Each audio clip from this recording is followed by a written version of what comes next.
Welcome to Moving Conversations, a podcast for movement professionals by movement professionals.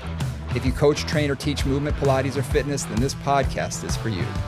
With more than 60 years of experience in fitness and Pilates, your hosts, Brian Ritchie and Nora St. John, explore the science of human movement, diving deep into the facts, myths, and common misconceptions, hoping to spark thought and conversation about how we view fitness and movement.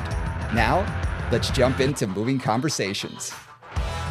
And welcome back to another edition of Moving Conversations. I'm Brian Ritchie, and joining me as always is Nora St. John.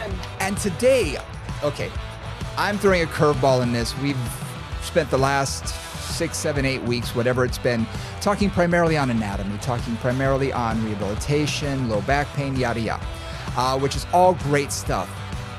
However, there might be some people who are listening to this going, who are these people talking to me? Who are these, who are they? And, why should I be listening to them?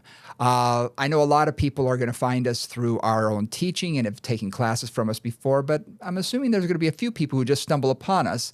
And I thought this would be a good opportunity to throw a monkey wrench in here and go into detail on who we are. And I thought today we would spend, a little time talking about you and your background and who is Nora St. John. All right. Well, let's get started. All right. So, first of all, let's talk about, born and raised, where are you from, that sort of thing. You don't have to go into years. I'm not going to ask you that. But, roughly, part of the world, all that kind of stuff, family, all that. All right. So I was born in Pasadena, California. And we'll just say the early 60s. We'll leave it at that. And I'm one of 5 kids, actually 7, because my dad remarried, and I have a sister and a half brother, and I'm right smack dab in the middle. So I have a couple of older brothers, an older sister, a couple of younger brothers, and a younger sister. So I'm right in the middle of a big family. What's the age range? Age range is huge. So my older brother was 11 years older than me, and my youngest one is 6 years younger than me. So big range. And we were a really physical family. My dad actually was in the Olympic trials for swimming in like 1942 when we didn't end up going to, or no, 38 I think it was. We didn't end up going because I think the Olympic trials were in Berlin or whatever. So he was a swimmer, and all my family were swimmers. My sister was a ballet dancer. I was a ballet dancer. My brothers are musicians. So we're just a really physical family, always really active in various ways.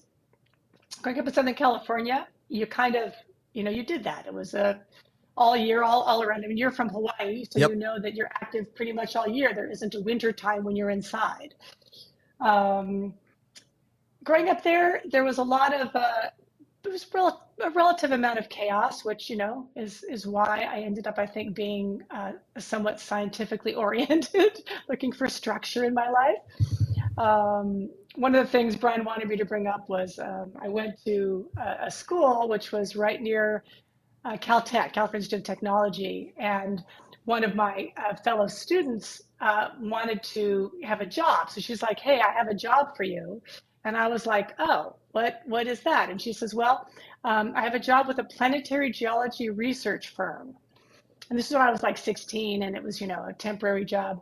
So I got this job with Science Research International, and it was a group of planetary geologists who were researching the very first images that came back from Mars with the Voyager missions. And, my job at that point was like, cutting up pictures and putting them in folders and things like that.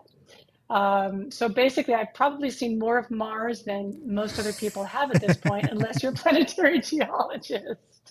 But I mean, the reason why I wanted to get into this is it shows how much of a nerd we really are. Because, I mean, you can't get much more nerdy job than that. I don't think so. Not at 16. Not at 16. Exactly. Not at 16. I mean, you're really doing things that I find fascinating, and I'm sure at the time you found boring as all get out.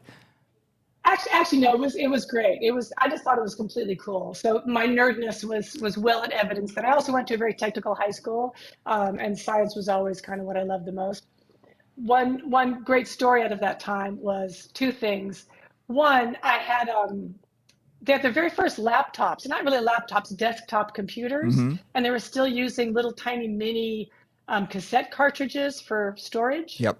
And one of the tasks they gave me, because I did have some technical ability, was to figure out the depth of some of the canyons on Mars based on these pictures. So they're like, showed me how to do it, how to measure this and that, and then, do the math to do it. And so that's what I spent some time doing on this little old laptop, or not even laptop, desktop computer. That was one cool moment of complete nerdiness.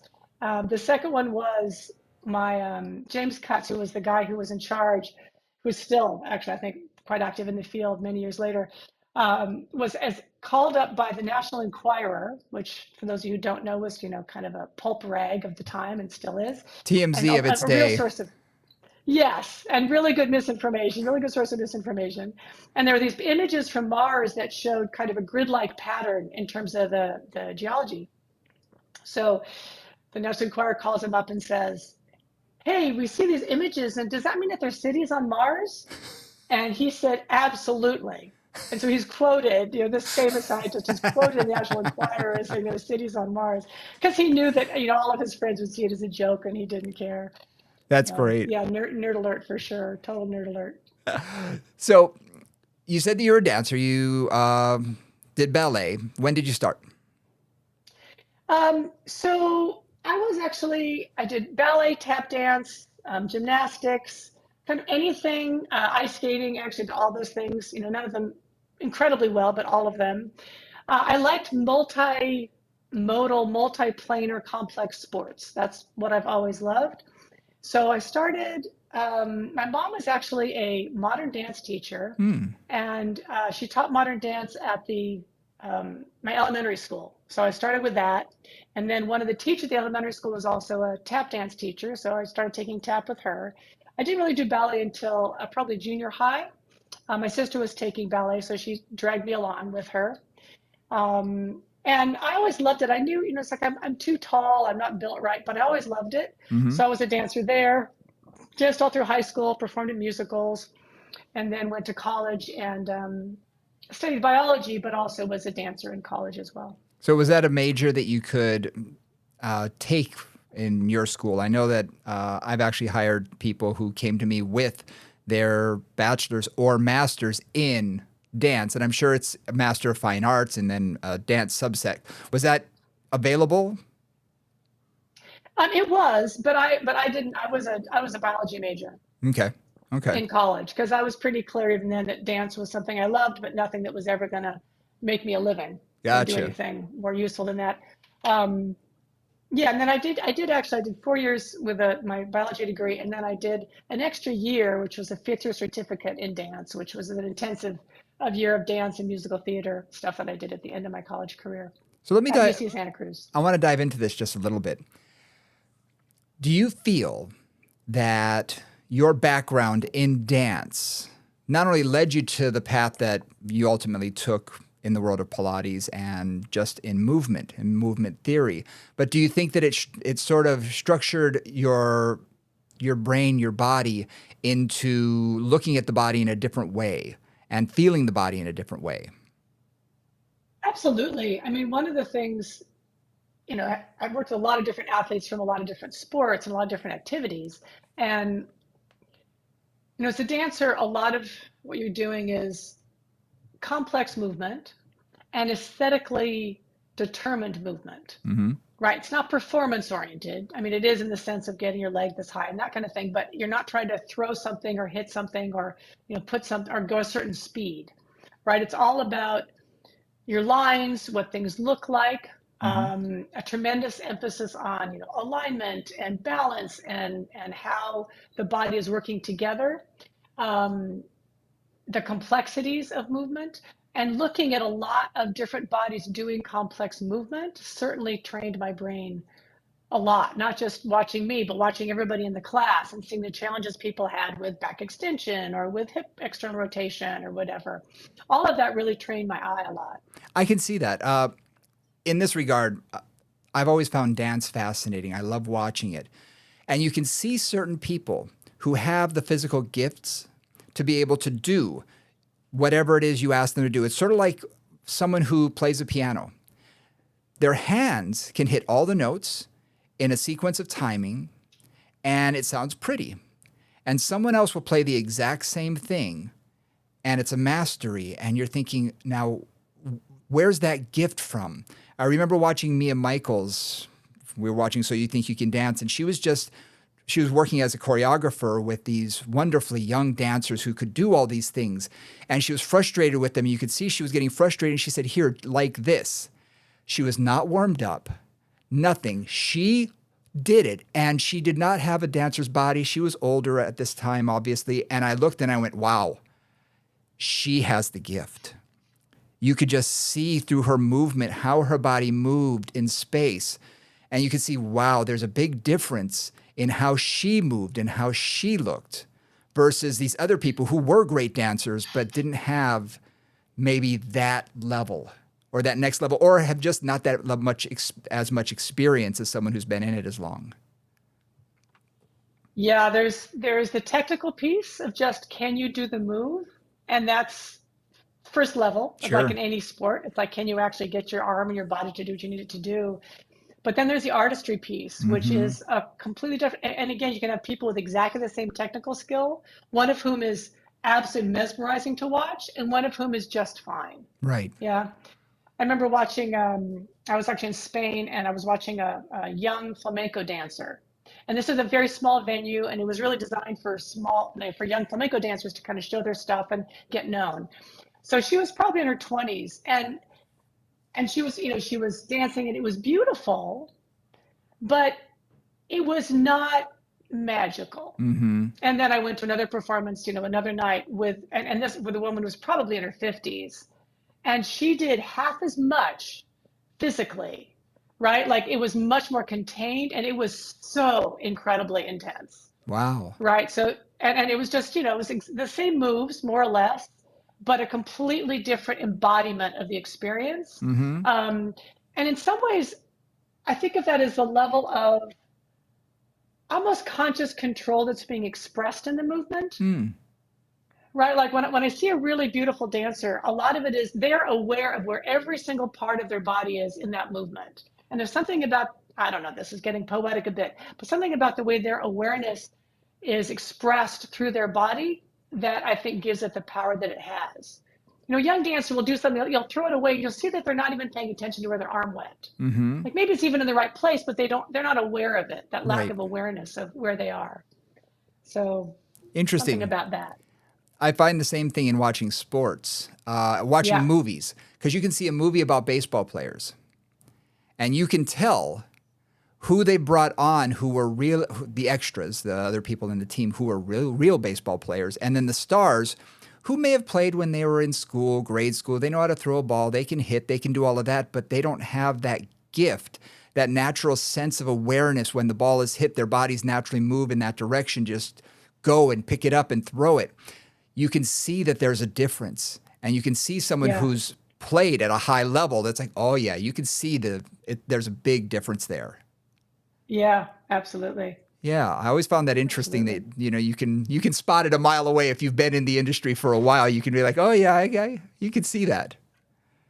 Well, and I think that's where what both of us do comes into play. True. Is we've trained our eye to see harmonious movement, to see a movement that is truly graceful, integrated, coordinated, effective, whatever we're applying to that. And a lot of what we're trying to do with our clients, our everyday clients, is look at them and see, okay, so where are they? Mm-hmm. And how can we move them closer to what we have learned is a better way, a more efficient way, a more effective way to move. Right.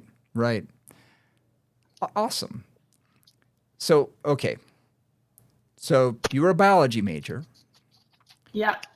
From there, I know there's other things that sort of come into play before St. Francis and Pilates. So what else did you, I hate to use the word experiment because when you hear about the 60s and experimentation, you think of other things. But no, what did you sort of, evolve into after leaving college, or even in college? Where were your interests lying? So several things. One, I really, really loved the intersection of science and movement. I remember taking an anatomy class, and it was a cadaver dissection class in college. And, I would literally go to the lab, look at a body, look at the muscles, how they're attached, and then go to dance class and watch. There's this one guy who was very ripped. So you could see everything that was moving. So then I'd watch him and I'd go, oh, what's moving there? It's like, oh, look, there's a serratus. You could actually see a serratus. Oh, look, there's a erector spinae. So just taking that ability to look at what I was seeing in the body and what I was learning about how the body worked and seeing it in movement, like that started from the moment that those two came together in my world. Um, Now, that being said, getting out of college with a biology degree in Santa Cruz was like, what am I going to do for work now? Yeah. Yeah. Yeah, especially because I knew I wanted to dance for a while, and that means, you kind of have to have some free time and whatever. So I actually did a lot of theater production. So I was a theater manager, I was a lighting designer. I worked as a assistant theater manager at a junior college theater. I also was a lab assistant in the biology lab, helped them out with cadaver work and with, keeping bacteria alive over the summer and things like that. Um, and that was really it. And basically, 'cause I was pretty committed to just dancing for a bit there. Then it was through dancing that I ended up at St. Francis. Anybody who knows me knows the story. I was 27. I was dancing in and actually really a horrible, horrible situation. I hated the teacher and I hated the choreographer, but I landed from a jump and broke my sesamoid bone Oh. underneath the ball of my foot. And if any of you've done that, it's right underneath the big toe, and you really like releve is not possible for a Oh. while, a really long time. Ended up at St. Francis Hospital, and that's where I ended up at St. Francis Hospital. Now, the thing about that was I learned about, that I went there and they said, here, go, go there. That's a place for dancers to rehab, and learned some of the equipment Pilates there. Then they started introducing me to the mat Pilates as homework, etc. And I said, this seems really familiar. And then I realized that my teacher in Santa Cruz, Ruth Solomon, who had studied, I think, with Kathy Grant at NYU, if I have this, I'm not sure I have that story right, but I think that's timing wise what would have happened. So she basically taught the Pilates mat work as the warm up for her modern dance class. Wow. I mean, in the order. So it was 100 roll up, roll over, single leg stretch, like the whole thing, with a few of her own little tidbits thrown in. Never called it Pilates, so I didn't know it was that. But I did Mm-hmm. that for 3 years before I even started doing Pilates as a rehab client at St. Francis. Oh, cool. Cool. And so how did you go from being, patient to instructor? Because, it's not like you show up one day and say, I can do it better than y'all and I'm going to do this. Or was it just, hey, we need someone to do this and you seem to be decent at it and have interest, so have at it? Well, let's see. So this was the days before there were very few training programs, if any, at this And I point. want to get into This that a was little later. 19 Yeah. Yes, this is 1988 that I started at St. Francis as a client, and 1989 that I started teaching there. So at that point, there was Ramona was doing some training in New York. But aside from that, there were no books, there were no manuals, there were no videos. You really learned as an apprentice. So I was there as a client, and I was there literally from 8 to 10, 3 or 4 days a week. They had some dancer special, so I could afford for like $10 a class to go to do Pilates. And after about 6 months of me being there, they needed another person. Somebody was going out on maternity leave. Actually, Patrice Whiteside was going out on maternity leave. She'd started the program at St. Francis, and they said, "Do you wanna be a teacher?" And I was like, "Okay." I had no idea what that meant. I had no idea what was involved, but it sounded like the best thing ever. So I said, "Yeah," and that was the beginning of that. I find this interesting because I had a very, similar sort of entryway in. But what I found interesting about this is we're talking about 1988 and 1989. We're not talking about, way back in time before, like it's not like Joseph Pilates had just invented this method and nobody knew it and here it is, We're talking about people had talked about it. I'd heard about Pilates way back when, in 80s and 90s, but to me, it was just this esoteric, oh, it's another form of exercise. Wasn't anything I was really focused on or interested in. But the lack of structure of an organization, whereas we know in the fitness world now there's so many certifying bodies. Well, back then we had basically ACSM was the big one, and you could go to school for that. You know, in Dallas there was a program where you could go and learn, and basically you're learning to be an exercise physiologist. You were learning to do Right. VO2 max and all of that sort of thing, and body fats and all of that. That's great. You know, it is what it is. You didn't really learn how to train people, and I think ACE got into that a little bit, and ASM really started devising a little bit more of doing more of a hands-on approach of making it practical. But we're talking that was early 90s when the practicality came up. But fitness has been certifying people for a long time, and aerobics was being certified even before that. And Pilates had nothing. There was no certification. It was just internship. And you could call yourself a Pilates instructor just, oh, I'm going to be a Pilates instructor. Basically. Yeah, Wow. there was no nothing. So Joe Pilates died in 1967, and I believe Clara died, I think, in 1977. I may have that date wrong. And after that, there was a few teachers around the country and around the world who carried on his work. Literally a handful, Wow. like 8 or 10. Um, and then by the time I was doing it, a little after I started, so now I think it was 1991, I went to a conference and there were and somebody asked Ken Andelman at Balanced Body if he would tell them, give them the information on all the teachers that he had doing Pilates at that point. It was in the early 90s. His mailing list was 150 people. And that was like the entire country, and really that That was was it. everybody he knew. That was it. And there may have been, a few more, but that was basically it. Wow. So, when I started doing Pilates, there was, I don't know, less than 200 people, Pilates instructors anywhere doing anything. So we were really too small to call ourselves an organization. And there was nobody in charge. Ramana, pretty soon after that, kind of mid 90s, decided to say she was in charge and, brought lawsuits against everybody who's using the name. And there was the whole lawsuit issue, which we can go into another time. And but that was it. There was really no organization. There was no manuals. There was no centralized body. The Pilates Institute and Ramana. The Pilates Institute started in Santa Fe, New Mexico in 1991, 92 maybe. And then Ramana also was working more on the East Coast. And those are the two people that were starting to say, well, let's organize, let's create standards, let's create a manual, let's get stuff together. But that was all after I'd already been teaching for a few years. Interesting. Yeah, I've always found it interesting in Pilates, depending on who your certifying body was, the same exercise can have different names. And I always thought Pilates, unlike fitness, where the same exercise can have 1,000 different names depending on, you know, I tell people I didn't invent the exercise, I just thought it up today. And I'm just I need to write it down somewhere in the file, so I'm going to call it this. And I think everybody sort of has their shorthand. And eventually you're like, oh, you guys call it that. Oh, I call it this.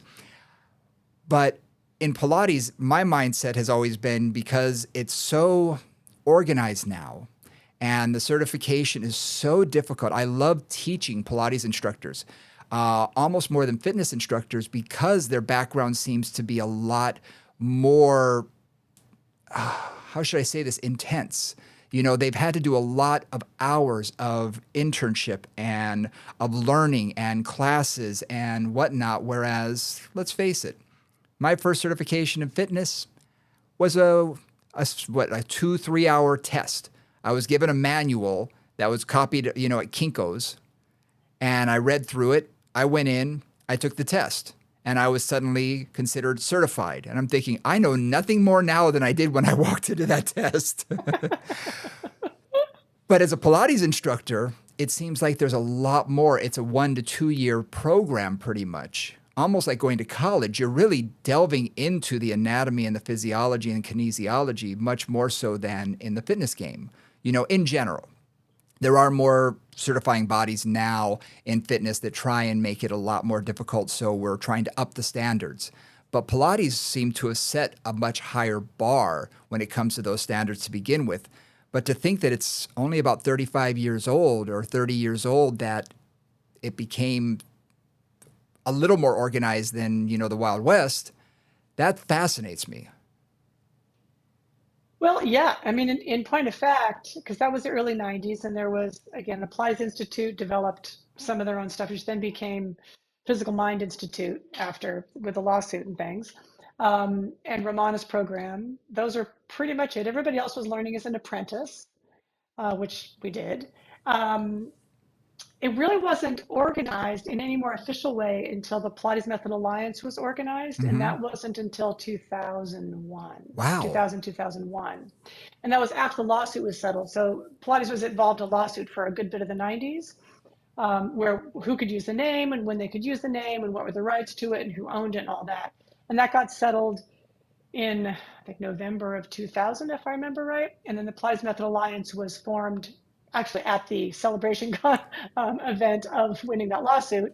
And that was really the beginning of creating standards, creating, standardizing the names, putting manuals together. That was really the beginning of all that. Before that, a lot of people had their own programs. Polestar was started there, Bazzi was started then, Stott was started before then. Right. Stott was already there, Romana was certainly there, and then a lot of other little individual programs were floating about at that point as well. But nothing was standardized. There was no organizing principle to look to. And it still is not really, I wouldn't say there's one voice that speaks for Pilates. I'd Interesting. say people have taken many different approaches to it. Now, you've been teaching not only from the perspective of teaching clients, but you've been teaching teachers for a long time. So you sort of created your own, certification, so to speak, because you're working in a hospital environment. You, I guess, realize that Pilates instructors are going to be working with people with low back pain and knee pain and things like that. So, hey, we should probably set some standards and here's what we should do. Tell me a little bit about that. So again, when I learned there was no written anything. So when I learned Pilates, I just learned it on myself and then made a whole lot of notes. We took a lot of workshops with the Pilates elders at that time. So Eve Gentry, Romana, Carola Trier, um, Alan Herdman certainly spent some time with us. A man named Jean-Claude West, who was a really fabulous sports scientist and movement scientist. Um, but basically, those are all like little workshops. They would come to St. Francis, they'd teach us for a week, we'd learn something, we'd make notes, they'd go home. And finally, actually, after teaching for 10 years, I decided it was time to get certified. Eve Gentry's protege, Michelle Larson, was doing a program through Core Dynamics in Santa Fe. And I was like, oh, I get to go to Santa Fe for a week, twice for a week to go through the program. That sounds like fun. So me and my business partner at that point, or my friend at that point, Naomi, went and studied with Michelle. And she had, again, studied with Eve, who was a longtime protege of Joseph Pilates. And she had put together a manual, which basically was a binder Mm-hmm. with the name of the exercises at the top of the page and maybe a description of the suggested number of spring settings, etc. And that was it. And then the rest of the page was blank, so you could make a lot of stick figures, trying to figure out. So no And then you have to read pictures. your stick figures, no pictures. No. Oh, wow. Nothing. No. Wow. So you're just, so that, and depending on how good you are at stick figures, which I wasn't that good at, especially not doing them fast, or else you'd start to work on one, but they'd move on to the next exercise, you'd miss the next bit. So that was really the state of a lot of certifications at that point. Was here's some information, good luck. Um, Now, when I got back to, so that was when I was still working at St. Francis. This was about, I think, it must have been 80, it must have been 99. Um, I knew at that point that I was going to be leaving St. Francis and wanted to open my own studio. And as part of that, I felt it was my responsibility. You'll discover that high level responsibility is part of my nature, that I should train all the people that came after me at St. Francis, that they needed, they're going to have to replace me and now me and some of the people that were leaving at that time. So I wanted to put together a teacher training program for them. So I developed my first manuals, basically based on two things. One, at that point, the PMA had standardized names and kind of standardized the repertoire. So what exercises were, part of Pilates as we collectively called it. So I was able to use that as a structure, as a basic structure for the manuals. And then, develop my own way of putting them together and getting pictures and organizing them and all that. One of the things, though, to your point, that was a focus of mine was my work at St. Francis was always with clients with injuries. Right. It could have been, a ballerina. It could have been a principal soloist with San Francisco Ballet, but they had an injury. So that was always who I was working with. And the environment there was, we call it Pilates boot camp, because you walk into a room, you've got 3 or 4 clients you're responsible for. This one has just had spinal fusion like 6 months ago and can't do this. This one has just had a hip replacement. That one just had ACL repair, and you've got to like keep them all moving safely. Wow. In this very triage-y kind of way. Yep. Right? Okay, you're going to do this. Okay, you're going to do this. Okay, good luck with that. Don't do that. Okay, you're going to come over here because you can't do that today. And so it was constant problem solving based on limitations, based on needing to modify, but at the same time also often needing to maintain performance ability of the rest of their body. So let's say they've got a stress fracture in their fifth, in their foot somewhere, in one of the metatarsals in their foot. All right, well, that's fine. They can't use that foot necessarily, but they have to maintain their hip strength, their lumbar stability, their core strength, their upper body strength, so they can go back to teaching as soon, or back to performing as soon as possible. So that whole idea of how do you work with bodies, how do you modify, how do you adjust for different physical issues was immediately part of the manuals and of how I teach to this day. And that's very interesting because I, discovered very similarly. And what I joke about having my facility is I tell people when they want to intern here that, look, this is going to be the most intense. I said, you may have a bachelor's, you may have a master's. This is going to be your PhD because we're going to throw you in the deep end and you're going to see more people in the next 6 months or a year with low back, knees, ankles, than you probably will in the rest of your career. Unless you open up a studio like we have. Working in a hospital environment, I know that I've talked to physical therapists who say, look, when you graduate school, go to work in a hospital. That's where you want to go first. And most people think, no, I want to be, no. You want to get as much experience in as short a time as possible. You want that 10,000 hours. And it sounds like if you're doing multiple people per hour, you had so much experience right off the bat that you didn't even realize and probably didn't even, acknowledge at the time, but it really formulated how you thought and how you watched the body move and to work with clients with issues. I hate to use the word disabilities, but people with issues, and to be able to do it so quickly on the fly and immediately be able to, okay, you do this, go. So it really shaped who you became and how you see the body. Which is why, so those who don't know, Brian and I met at actually an IDEA personal trainer conference. And it was really funny because he came over to play with the Coraline, we were chatting, and we realized we had exactly the same vocabulary and perspective. And because we came out of the same backgrounds. Yes. It's like St. Francis was an invaluable learning situation. I had everything from, tarsal tunnel syndrome to every possible kind of surgery to a lot of autoimmune things. I had people who had, AIDS-induced paralysis, like all kinds of stuff, weird stuff. And I was, and that teaches you how to triage quickly. Like, okay, what can this person move? What can they not move? What should they move? What should they not move? What can I, and what am I going to do to keep them moving for an hour? Yep. Because that's the modality we have. Like, I'm not going to lie down and have them breathe or do massage or, get a hands-on treatment like they might from a physical therapist. Like, I've got movement to do. So that was invaluable. I mean, again, you learn to be quick, you learn to be efficient, you learn to understand what might bring the most relief quickest, right? Like, what's the most effective thing you can do for them at this moment? what keeps them safe, all of those things. I bring up to this to my staff all the time when I have a client come in that has, 2 pages worth of medical history, and they've got so much going on. And almost the first words out of my mouth is, oh, but they're easy. And it took my staff a while to realize, and even for me to realize, because they kept thinking, oh my gosh, they're going to be so hard. And I say, no, their limitations are what make them easy. Because it's a funnel. What can they do? Let's first focus on that. And then we can move out. So when they have so many limitations, it's like, okay, we have a movement set of 4 exercises to start with. Right. Piece of cake. We got 4. All right. Yeah. Maybe next week we'll have 5. Yeah.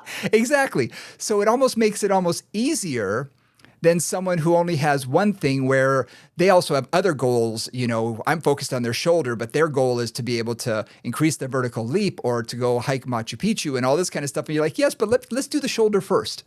So it's almost harder on those clients because you have to manage that hour. Whereas when you have limitations, you can really focus in and think, okay, here's where we're going to spend the whole hour and really dive in. Yeah. So absolutely. So it's just interesting when you were saying that. I was like, yeah, their limitations are what, sort of set the parameters of where we're going to be working from. Right. I mean, one of the classic things in Pilates is so much of Pilates, traditional Pilates, and I know Pilates has moved beyond tradition a lot in many areas, but is flexion based. There's the 100 and there's all the series of 5, and so there's a lot of emphasis on your basic flexion, spinal flexion exercises of various kinds, curls and crunches and single leg stretch, etc. And one of the first things that you understand is, okay, I've got a client with osteoporosis, or I've got a client with a disc problem. That's not optimum to do something in flexion. So one of the first tasks, I kind of remember this from being a baby teacher, was, okay, they cannot flex their spine, or shouldn't, for a period of time. How am I going to get their abdominals strong? Right? Just that. You're like, oh, well, I've got to work their core. Yep. How can I do that without flexing their spine? Because that's how I've been taught to strengthen the abdominals, right? Right. You do a curl. So, okay, well, what else can do that? Well, let's see. How about a plank?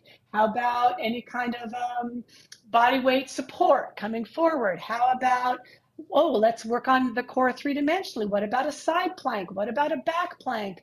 What about working the arms and legs and keeping everything neutral and stable and getting the strength coming from the upper limb and the lower limb, right? It's like, okay, how can I do this? And it's that problem solving piece that has been really what's kept me in this.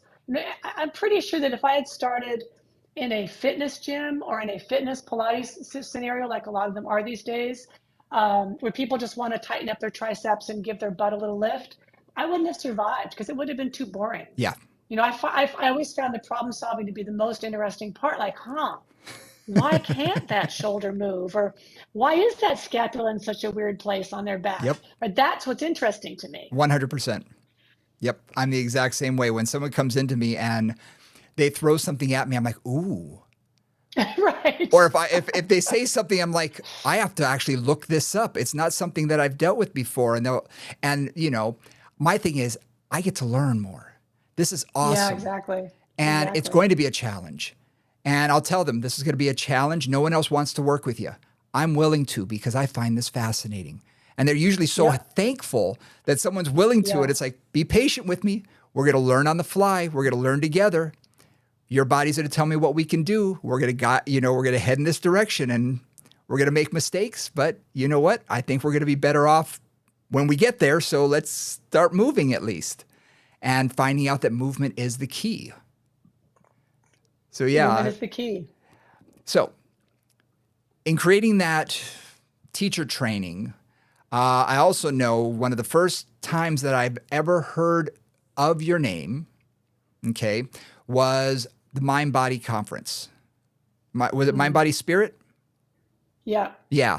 And it was one of these things that we'd heard of, IDEA and all the ACSM conferences and things like that. But then in Hawaii, someone said, oh, there's this new one called Mind Body Spirit, and you might want to look into it. I was like, Mind Body Spirit? And coming from Hawaii, we got a lot of woo-woo type stuff anyway. So I'm thinking, Or are we going to sit around in a circle holding hands and chant? I mean, come on, I Right. don't need that. But it was one of those first times that I think, you know, Pilates, yoga, whatever, you know, all the different, not so fitness oriented ones, not the, let's say, straight fitness, you know, weightlifting, aerobics, seem to have a conference for themselves. And you started that. When was that? 2001. 2001. Okay. Hmm. So, for whatever reason, again, my sense of responsibility to my community is rather profound and overwhelming. So, a lot of what I realized at that point in time was people had been kept isolated in their studios for a long time because of the lawsuit and other things. And people were, and I would talk to teachers, and it was fascinating because it was always like, I'm so smart. I have this approach. I'm the only one who knows anything.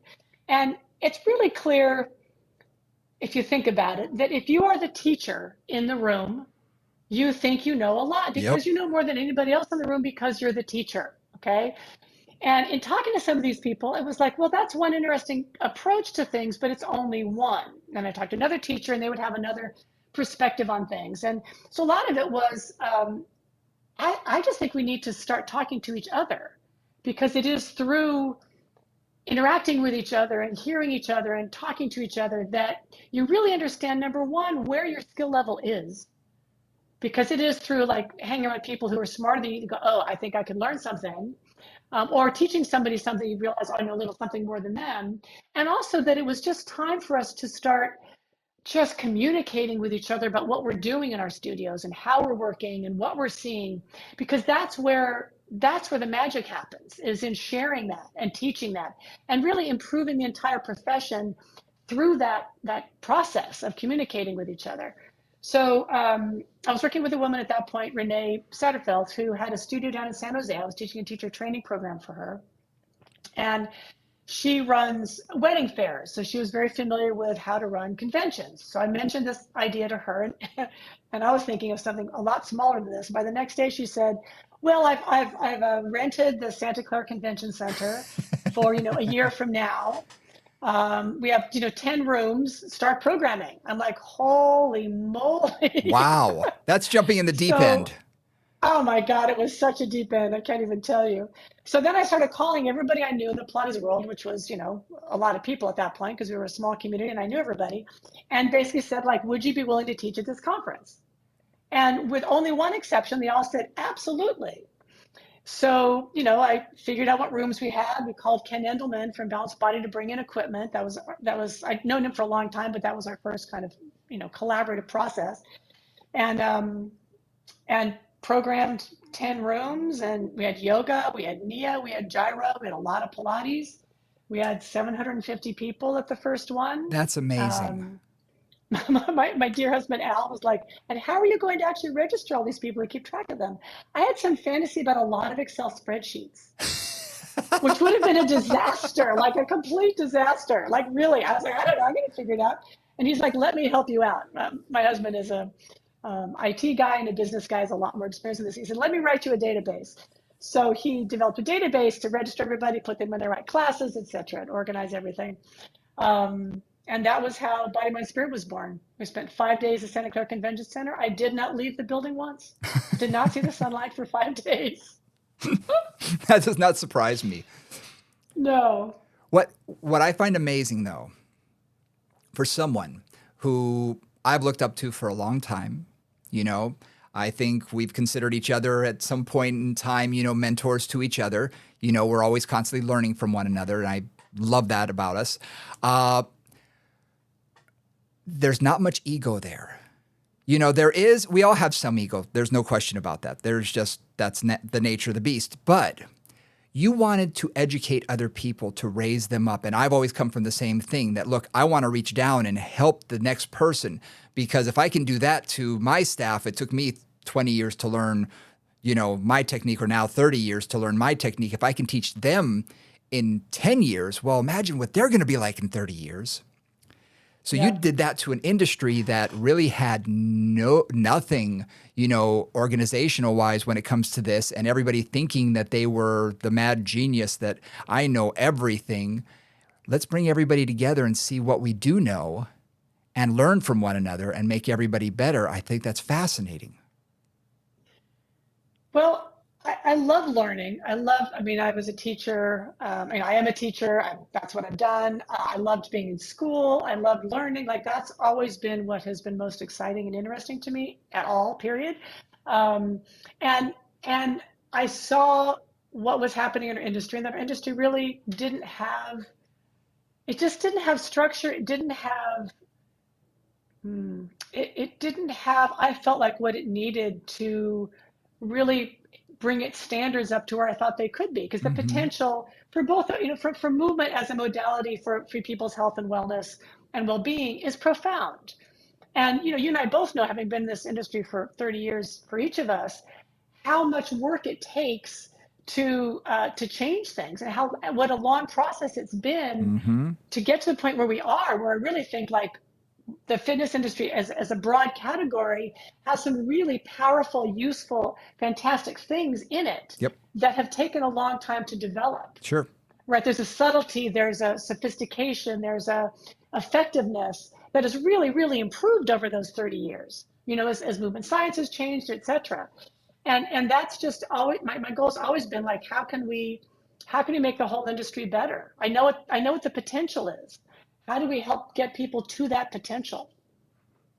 So, how many years did you do the Mind Body Spirit conference? I kind of blocked some of it out, but I think five, Wow. Okay.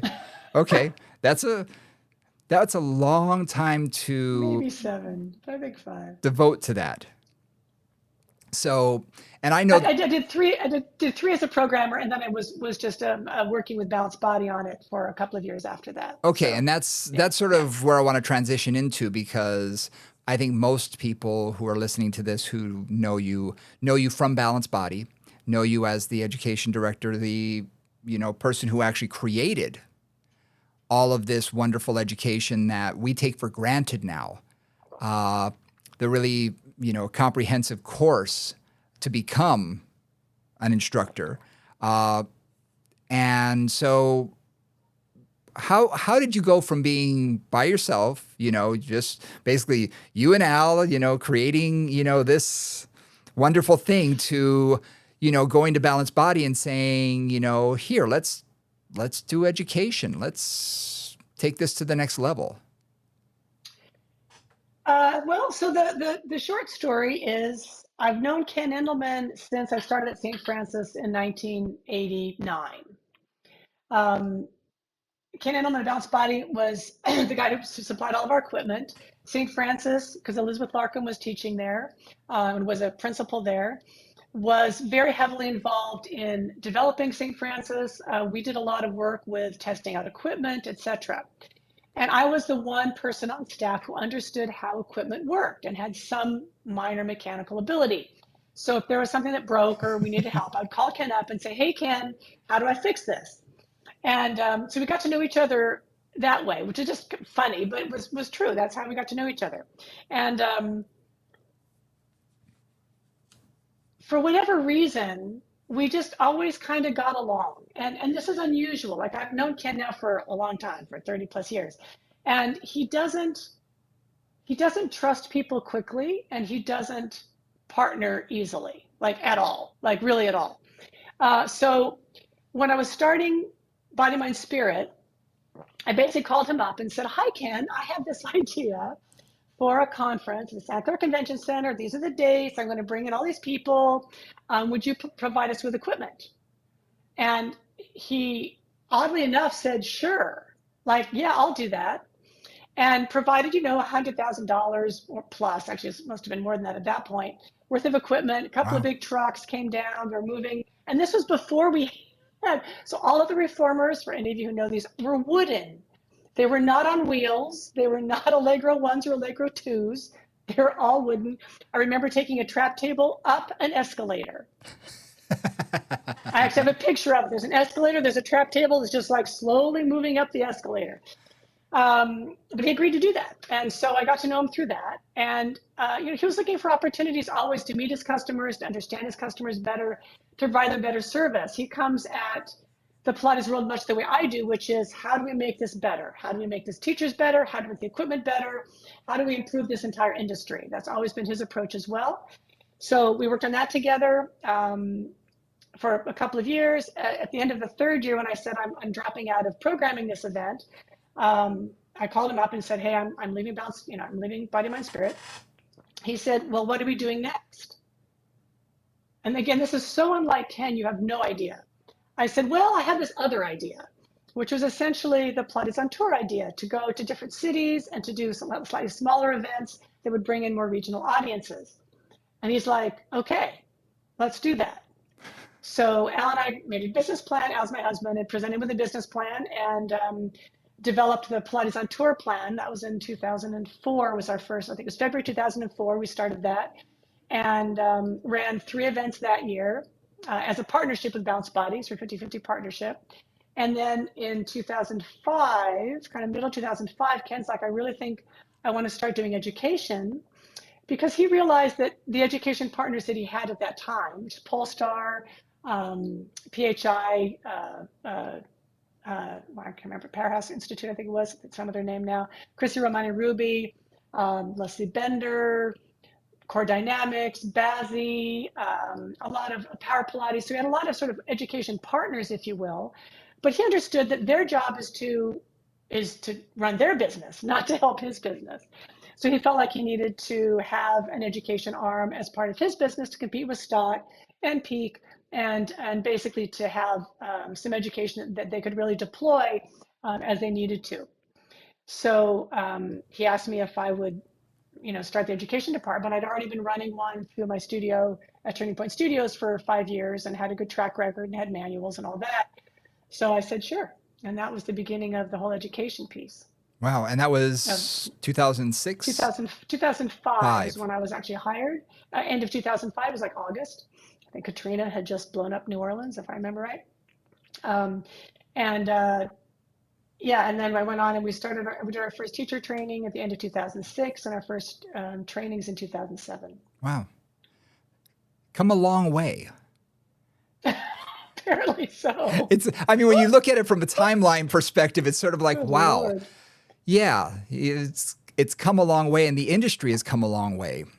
And so far. Yeah, and I always take a look at these things and say, okay, if you had come along 10 years later or 10 years earlier, the trajectory would have been much different. I think you and I both have entrepreneurialism within ourselves. So to create your own conference was just like, okay, let's do it. And I'm a leap before I look kind of person, and I think you are in some respects too. So it's sort of like, okay, we're doing this. How? I don't know, but we're going to figure it out as we go and come along for the ride. And, for better or worse, that's kind of, what it is. And in my opinion, that's almost the best way, because you're going to figure it out as you go. I think too many people in life get stuck on, I want to do that, but I don't know how. Well, I'll do it when I figure it out. Instead of just, I'm doing it and I'm going to jump out of this airplane and I'm going to, build a parachute on the way down. It's sort of like, I'm going to figure this out as I go and hope I don't crash before I finish. One of the things that I learned early on, and this has been true for me forever, is I actually start with the vision. I literally start with where I want to end up. Yep. Like I start with the end in mind, and there's a lot of research and there's a lot of business books about this. But I really picture where I want to go. And honestly, if I get really clear, like I look back at notebooks about building balanced body education, and literally the whole idea is in about 4 pages. This is what we're going to do. This is how it's going to work. Yep. And that took maybe an afternoon of Al and I sitting, somewhere talking.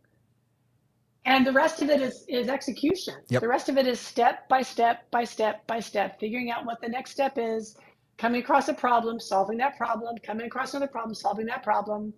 And to my great benefit and my eternal gratitude, we had Ken bankrolling it. Yeah. At Bounce Body. right? So, and he was willing to put what needed to be done into it to make it happen. Which not everybody has those opportunities. I was really incredibly blessed to have that opportunity. But it's like, yeah, we just did it, step by step by step. That's awesome. That's awesome. And here we are, because you and I met.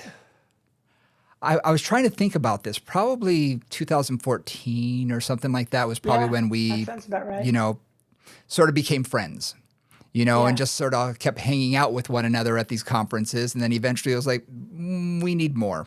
We need to get together. And you invited me in, and, we've been off to the races ever since. And now we have this brand new adventure that we're going on, taking our knowledge and going out and actually teaching people from a practical yeah, perspective as well as theoretical, and putting it in their hands to continue to educate uh, yeah. throughout the world.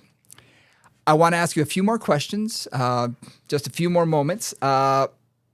It just dawned on me that, whenever I watch some of these programs and they talk to people, they'll ask, specific type of questions. Well, I wanted to come up with a few, because we're going to do interviews down the road. And one of the things I wanted to ask is a few questions that we can sort of create and ask everybody that we interview.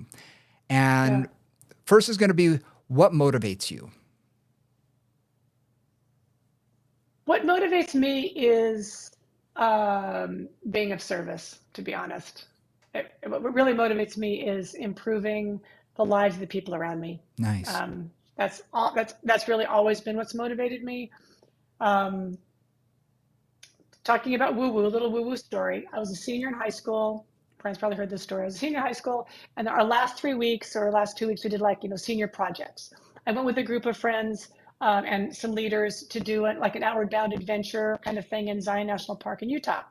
And as part of that, they do a 3 day solo where you're basically hanging out in the wilderness by yourself for 3 days. Wow. So I was in this beautiful canyon. There was a waterfall, there was a pool, there was frogs, there was lizards. It was great. And so I'm hanging out and I'm looking at this waterfall and I'm thinking, what am I going to do with my life? I'm 16 years old. At this point, I graduated early from high school. I'm 16 years old. What am I going to do? Like, what am I going to do? This is it. Like, you're done with high school. What do you do next? And what came to me was, you should be a midwife. Okay, well, whatever. That's interesting. I really, even at that point, didn't really have a large interest in children or having children, even at that point. So I was like, huh, well, that's interesting. As I've grown up, I've realized that my job is to, this is again a metaphor, excuse me for the poetic language, but help people give birth to themselves, help people become the Mm, best person they can be. Um, and that's been my motivation since then and continues to be that if I can make people better, make them more who they are and more who they want to be and fulfill their potential, then I've done what I'm supposed to do here. I love that. I love that. Is there what would you say you'd still like to learn? Oh, so And it doesn't have much. to be in fitness and Pilates Yeah, or yeah, yeah, movement. It could yeah. be anything, because you are one of the more fascinating people that I know, that with everything that you've done, you'll tell me, oh, I started taking tap dancing class. I'm like, what? Out of nowhere. And I'm like, but it's so on brand for you that I'm like, oh, of course you did. Of course. Um, well, there's a few things. One, I love the complexities of the world, like in terms of movement, in terms of other things. Right now, I have this big garden that's happening. It's all native plants from California. There's all kinds of like ecosystem stuff happening. So I'm studying the ecosystem. All these bees now, there are all these native bees that are starting to float around, and I'm checking them out, figuring out how they work. So I love complex things. I love spending more time out in nature. Um, I love learning new languages. I love going in different places and seeing different cultures and how humans have done things and how people do things in different ways. So that really is just ongoing. I don't think there's anything specific. Language, I would really like to learn probably Italian and better Spanish. Those are Mm, two things I would just like to do at some point. We'll see if I get to that. great. Uh, you've traveled all over the world. I'm very envious of all the places you've been to teach and to expand your knowledge. Where, what was the most amazing place you've ever been? Hmm. Well, in terms of, there's a lot of things that have been pretty amazing. Um, One really memorable trip was actually to Tibet and to far Western China, Mm. um, where we literally, I was on a bike trip and I was basically going along for the ride. And we came up to this, they're climbing like to 14,000 feet because it's just like I think they were 8,000 to 14,000 feet that day. So climbing 6,000 feet in one day Wow. on their bicycles. I, of course, was not riding. And we arrive at this incredibly beautiful plateau. It's green as can be. There's these beautiful kind of white stucco houses and prayer flags everywhere. And look across this valley, and there are basically the Himalayas, and there's like 20,000 foot peaks in front of us, and there's clouds. So it's just like every brush painting you ever see, where there's clouds and these mountains peeking out of them. That was just a place of such exquisite beauty that I will never forget that. That's magical. Yeah, it was Wow. really amazing. Cool. One last question. Name and this can change. It changes with me all the time. Favorite movement or exercise? So a lot of what I'm working on at this point in my life um, is maintaining strength. Mm-hmm. Right. This wasn't so much, younger, I could maintain muscle mass without even thinking about it for the most part. But now that I'm in my early 60s, like, not so much.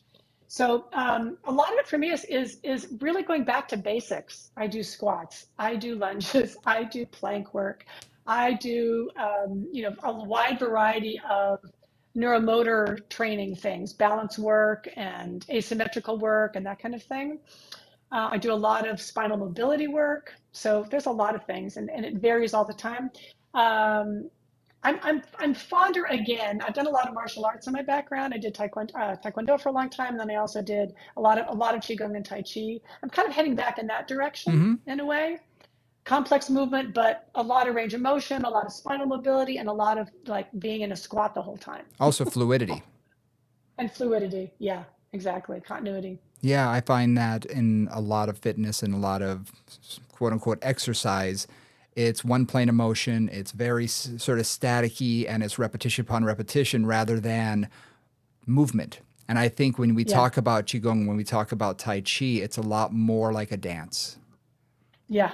There's Yep. fluidity to it, there's grace to it, there's, the movements just sort of flow. And yeah, that doesn't surprise me. That doesn't surprise me. Well, thank you very much. I know I sort of threw a curveball at you about this one, but I think it's going to help our listeners really understand who you are better and, where you came from. And hopefully they learned a thing or two. I know I did. And I've known you for many years and I was like, I didn't know that. That's cool. So, I hope I didn't, throw you under the bus a little bit by throwing this at you today. No, it's great. Thank you. Thank you very much. I appreciate the opportunity. And I'm going Awesome. to get you next time anyway. Yeah, I was going to say, you'll get me back. I know you will. Uh, well, thank you very much for listening to another edition of Moving Conversations. You can always reach us on our social media at Moving Combos on Instagram, movingcombos at gmail.com. Movingconversationslive.com is our website where you're going to be able to see where we're going to be coming to in the near future, sort of our tour page where we're going to be teaching. We'd love to see you guys come out live to our 2-day events and sort of think of them as like mini conferences where there's just a ton of information, a ton of hands-on. You're going to learn so much in both the fitness and the Pilates world. We're sort of bringing them together, bridging that gap, so to speak. So I think it's going to be a wonderful time. So check out the website for that. And yeah, anything you want to add before we take off? No, keep teaching, guys. Enjoy yourselves. Have fun. All righty. And for Nora St. John, I'm Brian Ritchie. We'll see you next time.